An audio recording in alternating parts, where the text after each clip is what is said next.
Assalamualaikum warahmatullahi wabarakatuh.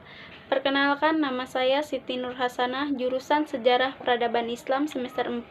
Di sini saya akan sedikit menjelaskan tentang kemajuan dan keilmuan Islam pada masa Kerajaan Samudra Pasai dan Aceh Darussalam.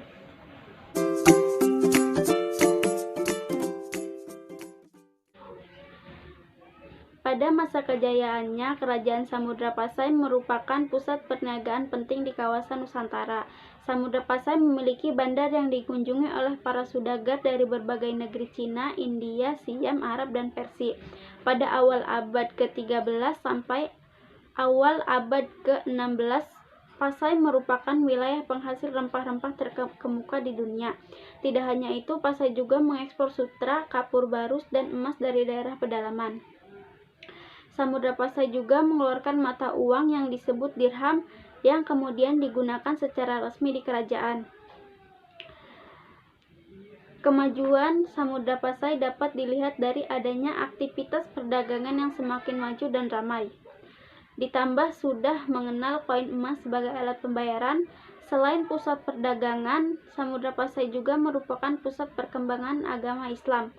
Dari sini pula peradaban dan kebudayaan tumbuh dan mekar.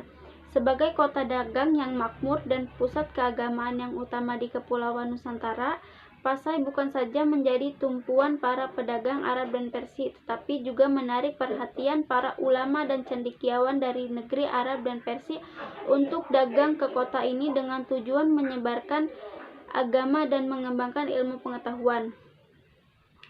Samudra Pasai membuka lembaga-lembaga pendidikan yang memungkinkan pengajaran Islam dan ilmu agama berkembang.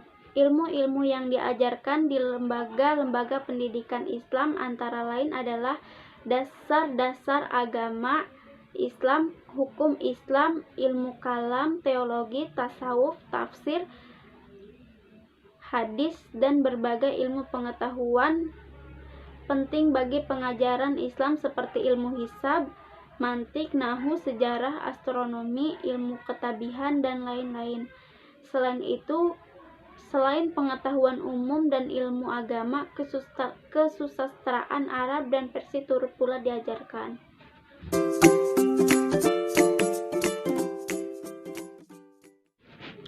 Kejayaan Aceh Darussalam ketika dipimpin oleh Sultan Iskandar Muda. Sultan Iskandar Muda telah membawa Aceh Darussalam ke dalam masa kejayaannya sekaligus mengembalikan daerah-daerah yang telah melepaskan diri dari pengaruh Aceh. Munculnya Sultan Iskandar Muda telah menandai masa kebangkitan Aceh terutama dalam menghalau kolonialisme barat. Kemajuan di bidang ekonomi, Aceh banyak memiliki komoditas yang diperdagangkan, di antaranya adalah minyak tanah dari Deli, belerang dari Pulau Weh dan Gunung Sulawah, kapur dari Singkali, kapur barus dan emas di pantai barat, dan sutra di Banda Aceh. Di bidang politik, Sultan Iskandar Muda telah menundukkan daerah-daerah sepanjang pesisir timur dan barat. Demikian juga Johor di Semenanjung Malaya telah diserang dan kemudian mengakui kekuasaan Aceh Darussalam. Pada masa Sultan Iskandar Muda, Aceh mengalami kemajuan yang sangat pesat di bidang politik. Salah satunya adalah Aceh bekerja sama dengan Turki Utsmani. Kemajuan di bidang ilmu pengetahuan dan keagamaan, yaitu Aceh menjadi pusat perdagangan Muslim, India, dan ahli fikirnya. Kaum cendekiawan dan ulama-ulama berkumpul sehingga Aceh menjadi pusat kegiatan studi Islam. Lembaga-lembaga kajian ilmiah tersebut terdiri atas: pertama, Balai Setia Ulama, kedua, Balai Jamaah Himpunan Ulama, ketiga, Balai Setia Hukama.